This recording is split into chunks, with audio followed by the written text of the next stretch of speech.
Olá, querido jovem adventista, seja bem-vindo a mais um estudo da lição jovem, fidelidade. E olha só, a gente já está praticamente na metade, ó, já estudamos tudo isso aqui de lição. E louvado seja Deus pelo aprendizado que a gente está tendo, né?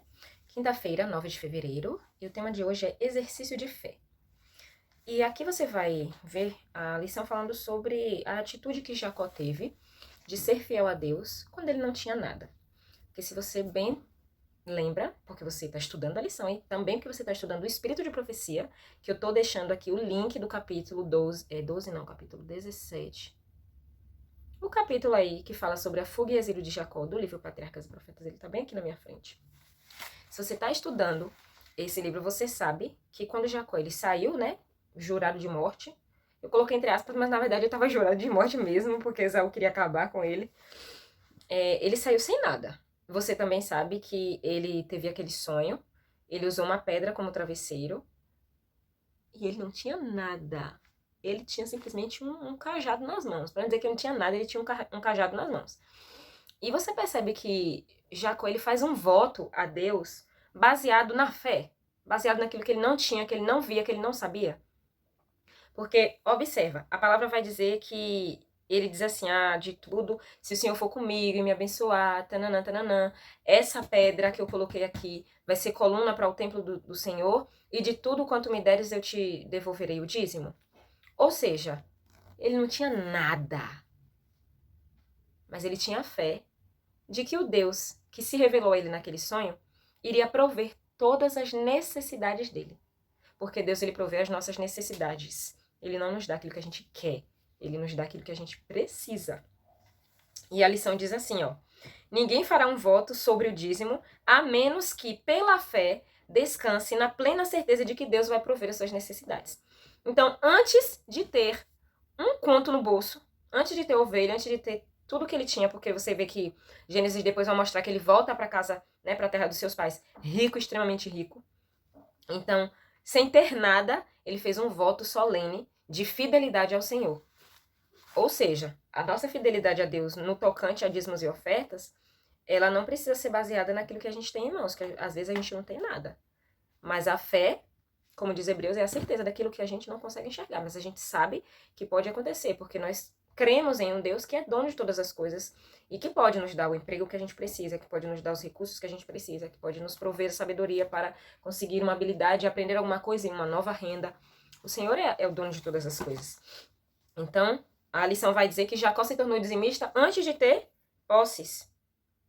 Entregar o dízimo aponta para o futuro, para bênçãos que ainda nem foram recebidas, e foi isso que Jacó fez. Por isso o título da lição é exercício de fé. Ele estava colocando ali em prática a fé dele, porque ele não tinha nada, mas ele pensou, de tudo quanto o Senhor me der, quando o Senhor me der, eu vou te devolver o dízimo. Então ele foi fiel antes que o recurso chegasse, né? E a gente muitas vezes o recurso chega todo mês e a gente não é fiel. Como se aquele recurso que tivesse chegado fosse simplesmente uma obra de acaso, a gente trabalhou para receber mesmo, como se não fosse Deus que tivesse nos provido esse emprego, como se Deus não estivesse nos guiando, orientando a nossa vida, nos colocando o pão de cada dia na nossa mesa, nos dando, né, todas as necessidades básicas que a gente tem. Então, aqui deixa muito claro que a vida de Jacó, depois, né, daquele momento de encontro com Deus, ele fez um voto solene com o Senhor, baseado na fé. E aí, eu indiquei para vocês ontem esse livro, A Verdadeira Riqueza, de Ellen White, livro novíssimo, recebi num encontro de EDMCs, equipes distritais de mordomia cristã, que inclusive tem tudo a ver com a lição essa semana, né? O pastor Marcos Bonfim, o autor da lição de jovens, estava lá, inclusive ele gravou um vídeo para o meu canal que eu vou soltar essa semana. E foi uma maravilha a gente aprender tantas coisas fantásticas sobre a comunhão, sobre a vida com Deus, porque, como você sabe, eu já disse para você, fidelidade não tem a ver com vida financeira. E essa lição vem mostrar isso pra gente. Jacó tinha o quê? O que é que Jacó tinha nas mãos aqui para ele ser fiel a Deus? Se a gente resume fidelidade à vida financeira, Jacó podia ser fiel aqui, já que ele não tinha nada? Tem gente que só entende fidelidade quando se fala de vida financeira. Isso eu tô falando dentro da realidade de igreja, tá? Que se você falar fidelidade no contexto do mundo, vai relacionar logo com casamento. Mas a Bíblia nos deixa claro que fidelidade é obedecer às orientações de Deus da forma que Ele manda em todas as áreas da vida, relacional, trabalho, faculdade, tudo. E a prova de que fidelidade não tem a ver com dinheiro, não tem a ver com finanças, com posses, é que Jacó estava aqui, sem eira nem beira, com uma mão na frente e outra atrás, não tinha nada. Mas ele era fiel a Deus. Ele era fiel a Deus. Ele tinha confiança em Deus. E ele fez um voto a Deus, baseado na fé de que o Senhor ia prover todas as coisas. Então, esse livro que eu trouxe para vocês ontem, falei sobre ele, eu fiquei muito incomodada, não é a palavra, mas... incomodada, digamos assim, eu preciso falar isso para o pessoal. Então, eu quero ler o capítulo 7 aqui para você. Eu não vou ler o capítulo todo, eu vou ler alguns trechinhos que vai falar sobre roubar a Deus, né? Que é no tocante aos dízimos e ofertas que muitos não devolvem. Esse capítulo vai trazer um pouquinho a nossa lembrança, a história de Ananias e Safira, que está lá no livro de Atos. Você pode estudar depois, se eu não me engano, é Atos capítulo 5. A história de Ananias e Safira vai falar sobre avareza, vai falar sobre enganar o Espírito Santo, né? Pecado contra o Espírito Santo. E eu falei para vocês que esse livro é um compilado de diversas cartas que Ellen White escreveu a pessoas reais que viveram no tempo dela, que estavam precisando de conselho, né? Então, tem um trechinho aqui que diz assim, ó. A história de Ananias e Safira nos é dada para que possamos compreender o pecado do engano com respeito às nossas dádivas e às nossas ofertas. Ananias e Safira tinham prometido voluntariamente dar uma parte da sua propriedade para promover a causa de Cristo, mas quando os recursos chegaram em suas mãos, eles deixaram de cumprir aquela obrigação, desejando ao mesmo tempo dar aos outros a impressão de que eles tinham dado tudo para a causa de Deus, quando na verdade eles tinham retido uma parte do valor. A sua punição foi destacada, lembra? Eles morreram, a fim de que pudesse servir como perpétua advertência aos cristãos de todas as épocas. O mesmo pecado de Ananias e Safira prevalece terrivelmente nos tempos atuais. No entanto, não se ouve de uma punição notável como aquela. O Senhor mostra uma vez aos homens com que aversão ele considera essa ofensa contra as sagradas reivindicações e sua dignidade. E então os deixa seguir os princípios gerais da administração divina. Então aqui o que deixa muito claro? O Senhor, com a história de Ananias e Safira, a gente entende que o Senhor tem aversão ao pecado, à desobediência que muitas vezes a gente comete contra as suas reivindicações, quanto às suas orientações, quanto à dignidade, quanto à santidade de Deus. E o não devolver dízimos e ofertas é uma ofensa. Quando a luz divina brilha no coração com clareza e poder incomuns, o egoísmo habitual afrouxa as garras e há a disposição de dar a causa de Deus. Ninguém precisa esperar que lhe seja permitido cumprir as promessas feitas, então, sem o protesto da parte de Satanás. Presta bem atenção nisso aqui. Ninguém precisa esperar que lhe seja permitido cumprir as promessas feitas sem um protesto da parte de Satanás. Ele não se agrada de ver que na terra o reino do Redentor está se desenvolvendo. E Satanás sugere que a promessa que você fez foi demasiadamente grande, que poderá anular os esforços de você adquirir propriedade ou satisfazer os desejos da sua família. É grande o poder que Satanás tem sobre a mente humana. Ele trabalha com todo fervor para conservar o coração dos homens dominado pelo egoísmo. Pesado? Muito pesado.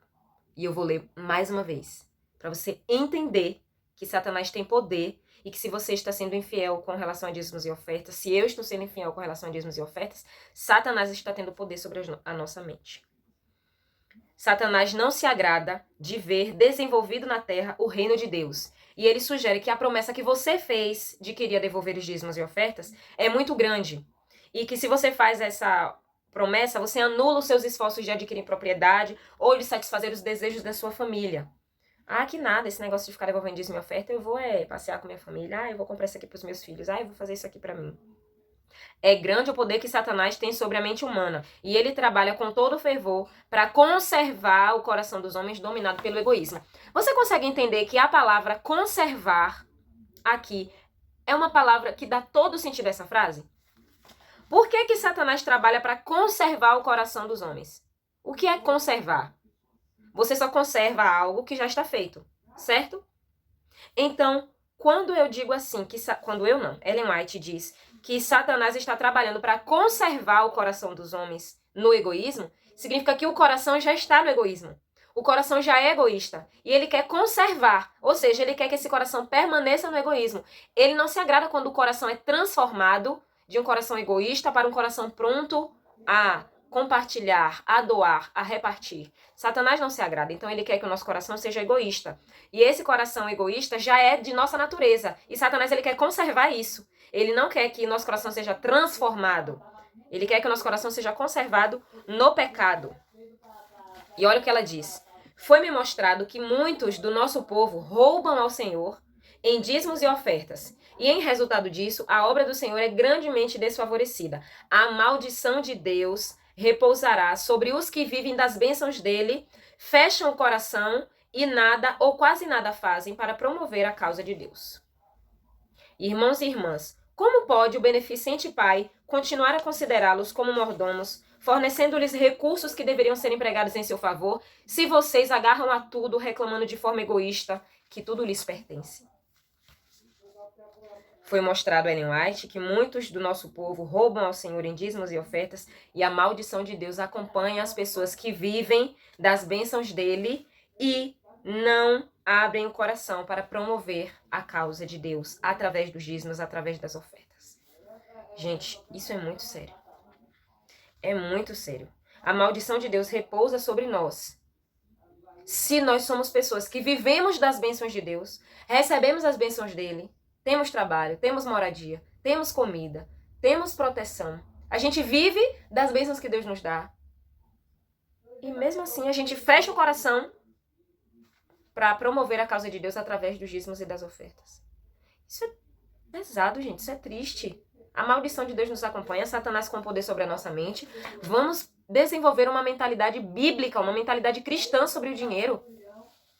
Vamos entender que as finanças, elas precisam ser uma bênção na nossa vida, usadas com sabedoria. Dinheiro não é para ser maldição, não. Dinheiro é para ser uma bênção, se usado corretamente. Eu não vou nem explicar muita coisa, gente, porque o capítulo por si só fala. Essa frase por si só fala.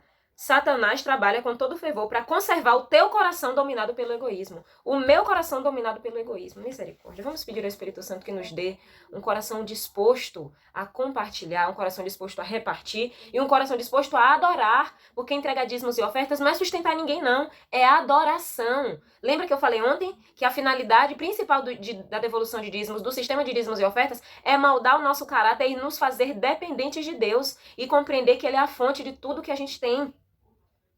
Em nome de Jesus, queridos, vamos pedir ao Espírito Santo que arranque o egoísmo do nosso coração. Vamos praticar o altruísmo.